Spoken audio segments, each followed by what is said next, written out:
day with a new mindset, a fresh mindset of the value of a day, the value of a day, the benefits, and the precious opportunities that just one day can bring. Today, I'm going to talk a little bit about the power of positivity. I used to be very negative, man. Very negative, especially when I lived in San Diego, all this race stuff going on in America. You guys see it, man. It's no secret. It was really challenging for me because growing up, I wasn't raised in a household where really race was discussed a lot. I mean, there were certain comments and different things like that that were made, but there wasn't really any in-depth discussions of what it meant to be in a racial society, what it meant to be black, what did it mean to interact. Growing up in Detroit, predominantly the community was African American, so there wasn't a lot of you know discussion around different cultures and different races because it was all black folks. And when I moved to California, it was like really difficult. Each America's a very unique, place to live where, just like anywhere else in the world, I just think America's a little bit more modernized. It's just, it's so much just like China, but America's more diverse where some parts of the country, depending on some communities, everything is really individuated, right? Just like all over the world. All right. I know you guys are gonna go to, well, it's like that everywhere. But I'm trying to give control your ADHD. In America, it's very hard to find, communities where everybody is positive, right? There's a lot of belief systems and politics and a lot of things that go into people's psychology and their psyche. So I want to talk a little bit about positivity and negativity. I used to be very negative, especially when I lived in San Diego, even growing up in Detroit. I think I was just a very negative person. I grew up around a lot of just, you know, bad news and, oh, this isn't going right, or this isn't going well, or oh, this isn't working. So I just got used to being around negativity. So I became a very negative minded person for years. So I could understand the trolls and people who just got just real shitty attitudes. I get it. I was very negative. Um, as you start to branch out in life and expand sort of like your social network and you start to see how big the world is, you'll understand that a lot of people don't share the same beliefs around negativity and politics and news um, as you do. So there's a quiet war happening inside every human being, a war between negativity and positivity. And the truth is, most people will choose negativity, not because they want to, but because it's familiar. I noticed like with certain trends and certain news stories on Instagram, it just seems like people would just say negative shit just to fit in, right? Like it's just in this generation, it's become like the thing to do. Like, hey, I'm just going to spit out some really cynical shit, and it gets like thousands and thousands of likes, and I'm just like, damn, like, some of the stuff is valid. Like I said, I used to be very negative. I can still be sometimes. So some of it is valid, but a lot of times it's not necessary, man, to be that negative, to be that rigid, that cynical, that hopeless. Negativity not only hurts your social network, it hurts your health. There's a lot of research behind cancer, diabetes, high blood pressure, all being born out of having a very just negative energy and hateful attitude. You're really only hurting your own health over the long term. A lot of these younger people, they think they can be negative as fuck because they think they'll live forever. Your mindset is going to change when your ass hit your 40s. All right. It's not the same game. Okay. So negativity feels like protection. It feels like preparation. It feels like control. But the problem is, negativity is a false safety that slowly destroys a person's courage, energy, joy, faith, creativity, and witness. When you choose positivity, you are choosing to go against the grain of the world. You are choosing faith over fear. To really truly be positive, to have a good fabric or good quality of positivity, you have to be somewhat connected to the faith, man. You have to be somewhat connected to the faith. It's really hard to be a positive person off of the world's resources and off the people that are in this world and sort of like their strategies and how they're moving, shaking, and popping. It's just not going to happen. because they don't have really a frame of reference outside of their upbringings, their caregiver experiences. They don't really have a frame of reference outside of their network, their worldview. And if it was negative, the people around them were shitty, you're basically at the beck and call of their experiences. So when you tap into the word of God, there's a lot of benefit in expanding your awareness beyond your social network, beyond your caregiver experiences, your upbringing. It taps you into another almost dimension of hope that you can't find in this world. And I think that's why it's really hard for people to be bought into Christianity and faith, because they're measuring their ability to commit to faith off of the results that they're seeing in this world. And you have to understand that this world is comprised of a lot of people who opted out. I don't want to believe in shit. I don't want to believe in that shit. All right. I'm going to do what I want to do. Okay. And if you're going off of them, that's not a good reference and measure to judge the benefits of being in a faith, Christianity. Okay. So it says when you're choosing to be positive, you're choosing faith over fear, vision over doubt, hope over despair. That choice will cost you comfort. It will cost you popular approval, but it will reward you with God's presence, internal strength, emotional clarity, and a life that produces fruit instead of bitterness. All right.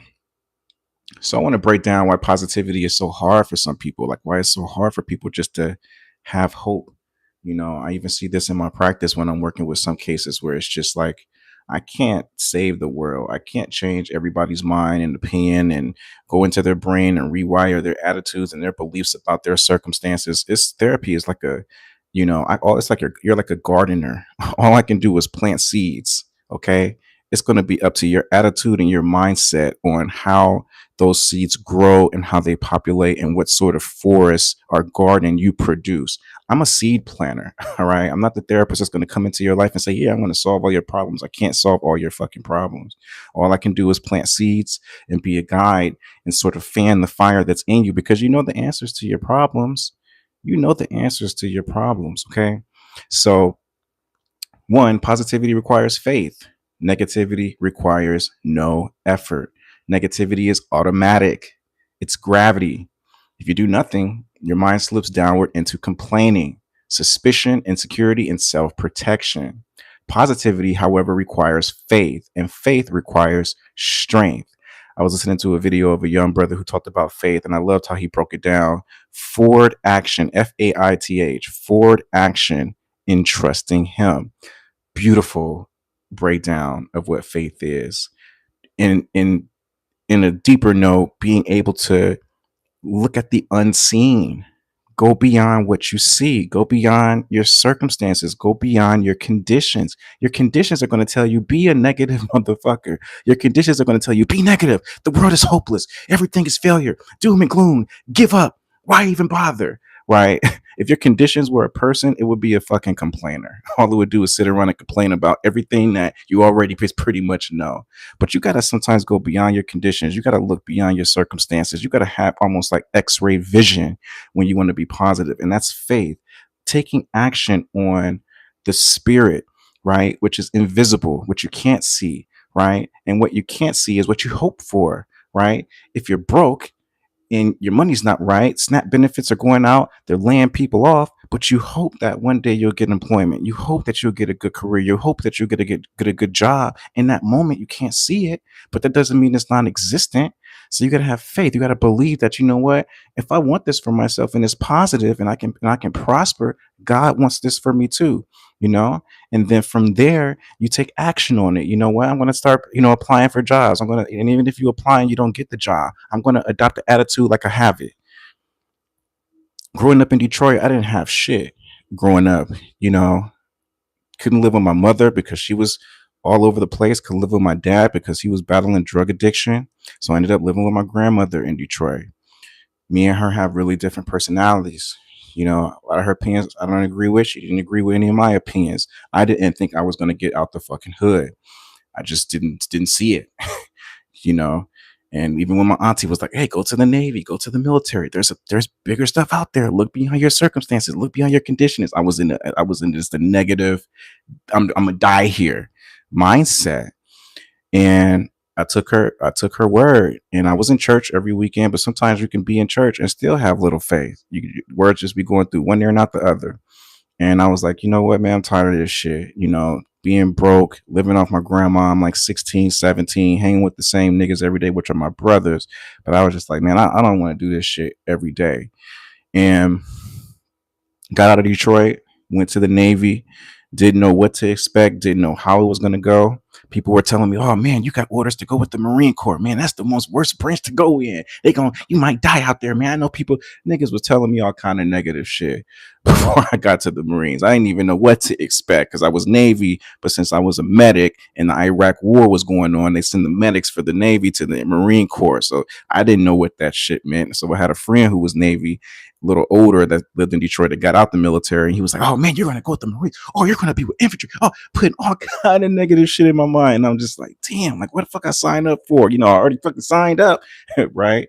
And I get there and experience it firsthand, and it was nothing like he said it was. There was a lot of great brothers that I met. I had a lot of positive experiences. I felt like that's when I really was able to activate into being a real man when I got to the Marine Corps. It was so much more that he left out. So sometimes people will tell you shit. "Oh man, don't date her. Don't talk to her, man. She a hoe. Don't go take that job. Don't go move out this city, man. Stay here." And sometimes you got to take that firsthand experience. And it's not that you're being stubborn or their opinions don't matter, but sometimes you got to go look at shit and find it out for yourself, man. You got to go find it out for yourself. Now, man, some people will say I'm successful. I'm out here, which, that's subjective, but, living in a beautiful community, $1 million community.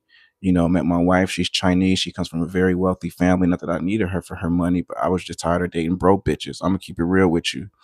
And I didn't know how much money she had when I met her. I was thinking I was balling. I was like, shit, like this little cute little Asian girl. I'm like, yeah, I got a fucking pension. I'm working. I'm trying to fucking, I'm that nigga. Even though I ain't really had much of shit, but I was thinking I was the man. And she was laughing at me like, all right, you got money, okay? You got fucking way past me, all right? So, which we'll talk about that in another video. Just being with someone who's coming from a little bit more money than you, that's a whole nother discussion that we'll get into. But I never thought my life would be in this direction that it is. I mean, we grew up sleeping in a fucking car, eating popsicles for dinner. I never thought I would be able to be in a house, be in $1 million house. I never thought I was even going to get a fucking house. I was like, I can't afford a house. I don't want to put myself in any debt. Really negative, really just didn't believe that I was going to ever get a house because I can't afford that shit. I'm not going to put myself in debt for 30 years and be stuck, and, and God just, I had to get closer to the Lord, and I had to really just, sometimes you got to stay in that negativity until you just get tired of it. It's not going to be enough for people to tell you, "Hey man, think positive, have more hope." It's not going to work. Sometimes you got to dig yourself into a fucking hole of negativity where shit is just dark.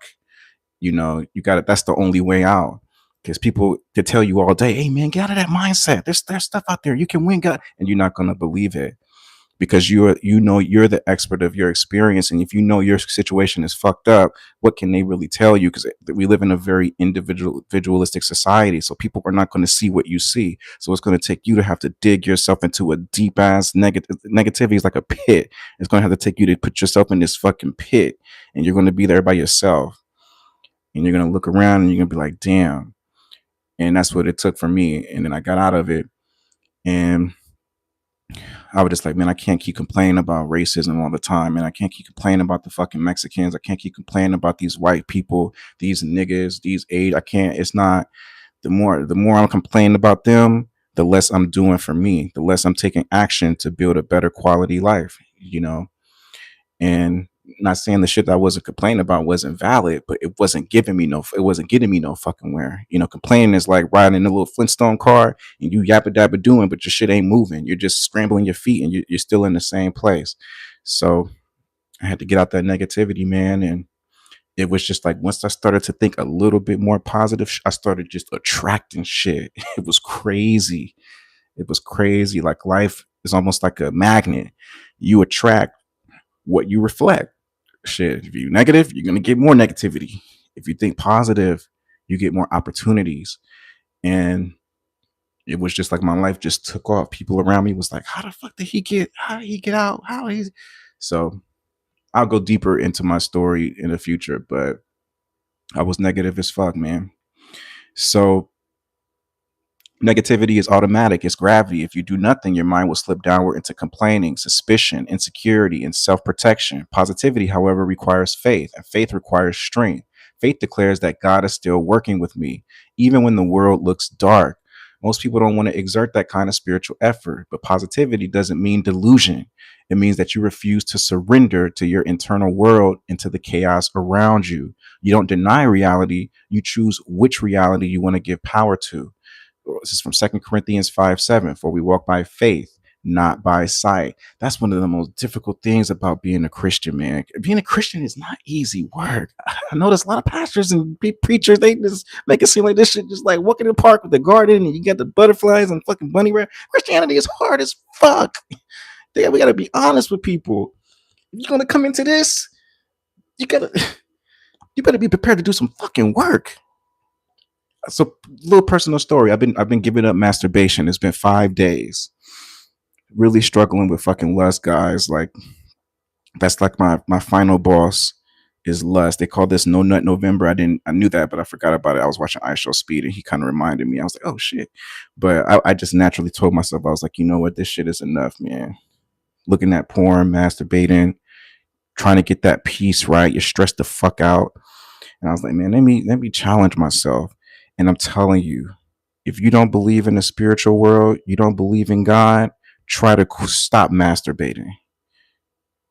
Get clean and pure and sacrifice your lust. You're going to see how fucking difficult that flesh is. I'm telling you, when you're feeding the flesh and you're feeding your fucking just low frequency desires, you don't know the difference. You're like, oh, this is life, man. Shit, big fucking deal, Randy. Give some of that shit up. You're going to see the spiritual, the war that's going on. I'm telling you, last night I was struggling. I was like, damn, niggas, men can struggle this much to stop fucking jerking off. I was like, fuck. The flesh, this shit is like a beast, man. And I'm just like thinking to myself, like, thank God, like Jesus Christ died for us, man, and gave us that grace and that just that compassion. But this shit is work. It's work. And then you got a Bible that's telling you, hey, all that stuff you're seeing, don't look at that. Don't look at that. Go by faith. That shit is not easy. We need elders. We need mentors. We need people who got life experience, who's living this shit for young people to really understand the path. You can't just give a person in the Bible and say, hey, man, go be a fucking Christian. Go be a Christian. Go do it. You got it. Read the book. You'll get it. That's not how this shit works. Right? Faith comes by hearing. All right. We got to have some speakers. We got to have people who are versed and who actually lived, this word. That's the only way, that's the only way. So negativity connects faster in groups. It's easier to bond with people through complaining than through hope. Negativity feels like unity because everyone can agree on what's wrong. But positivity threatens the group because the moment one person starts believing, everyone else is confronted with their own excuses. This is why positive people are often criticized. They remind others of what they could be. Bad company corrupts good character. 1 Corinthians 15:33. This is such a good point. Negativity feels like unity because everyone can agree on what's wrong. Damn, that is so true. 3, positivity requires identity. People who don't know who they are will always speak from insecurity. Negativity is the language of the uncertain. When you know who God made you to be, your speech changes, your expectations change, and your presence change. Positivity is not a personality trait, it is a rooted identity. Matthew 5:14, you are the light of the world. So a lot of times people are negative because they just don't know themselves. They don't know who they are. They're not rooted. They're basing their identity off of social desirability. Oh, everybody is saying this is wrong. Trump is bad. Trump is fucked up. The world is doom and gloom. I say, yeah, they're right. Everything's fucked up. You know, um, Negativity feels like control. When people expect the worst, they think they're protecting themselves. If I predict disappointment, I can't be hurt. But that mindset kills dreams, weakens relationships, and it blocks blessings. Positivity is vulnerability. You open yourself to the possibility of joy and pain. But God never called us to self protection, He called us to trust in Him. Proverbs 3:5, trust in the Lord with all your heart. Positivity requires forgiveness. If your heart is holding resentment, bitterness, or unprocessed hurt, you will interpret everything negatively. Many people aren't negative, they are just unhealed. To be positive, you must release what wounded you. Colossians 3:13, forgive as the Lord forgave you. Negativity often comes from fear. People fear hope because hope makes you feel exposed. Hope says, I still believe good is possible. Negativity says, don't try. Stay small. Stay guarded. Positivity is courage. 2 Timothy 1:7. God has not given us the spirit of fear. This is such a good point. Like when you haven't forgiven people from your past from hurting you or disappointing you, that unforgiveness, negativity is really, unforgiveness is the mother of negativity. If I haven't forgiven my parents, if I haven't forgiven my ex-boyfriend, my ex-girlfriend, my ex-best friend for the hurt they caused, that sort of like resentment and that bitterness becomes a filter. It's like a pair of glasses through where I see everything. People are going to come to me, hey man, I found a new relationship. Oh, we'll see if that shit work. Hey, my mom gave me this. Oh, okay, that's all right. you know, so really, negativity is birthed from unforgiveness. Essentially, positivity strengthens the immune system. This is biological and spiritual. Chronic negativity keeps the body in survival mode. High cortisol, inflammation, fatigue. Positivity activates the healing system. Your body literally responds to the way that you think. This is why scripture says, guard your heart. It's health, not just morality. Proverbs 17:22, a cheerful heart is good medicine. 8, negativity can feel like wisdom. Some confuse discernment with criticism. They think being cautious is being wise, but real wisdom evaluates without losing hope. Wisdom sees flaws, but it chooses solutions over cynicism. Cynicism is the lazy form of intelligence. 1 Corinthians 13:7. Love always hopes. All right. Positivity requires gratitude. Negativity focuses on what's missing. Positivity acknowledges what's present. Gratitude is a discipline, not an emotion. When you train your heart to see God's provision, your vision changes. Gratitude is spiritual maturity.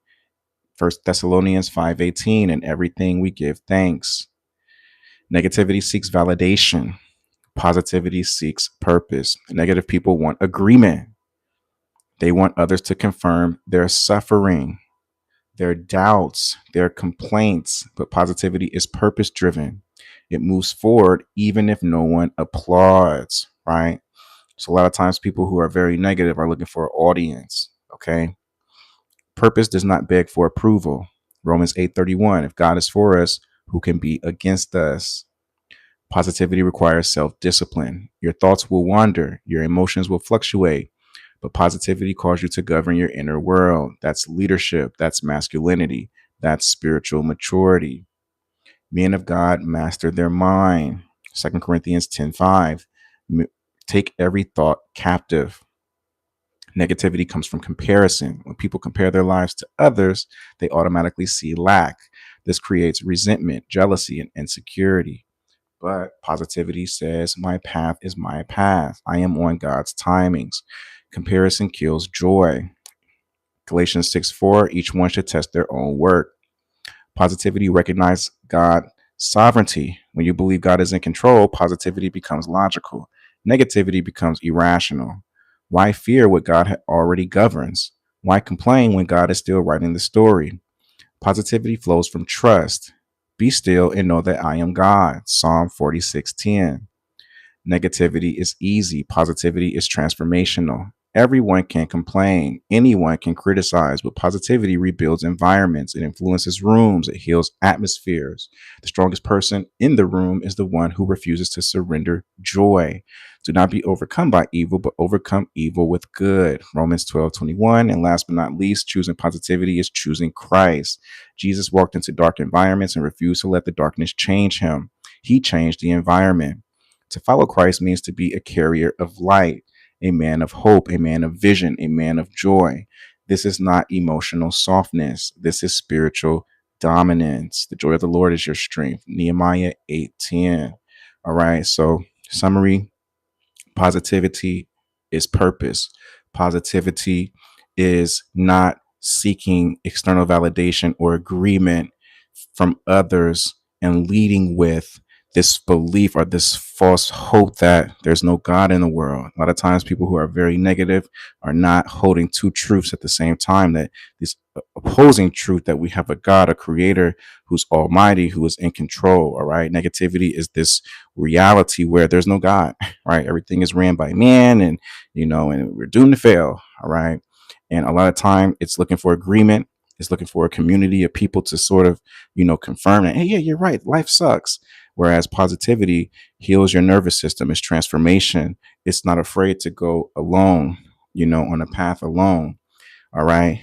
So pray that you guys have a positive day and that hopefully this will touch who is meant to touch. All right. And that you're able to see the light and the treasure in positivity. All right. You guys have a blessed day. Peace.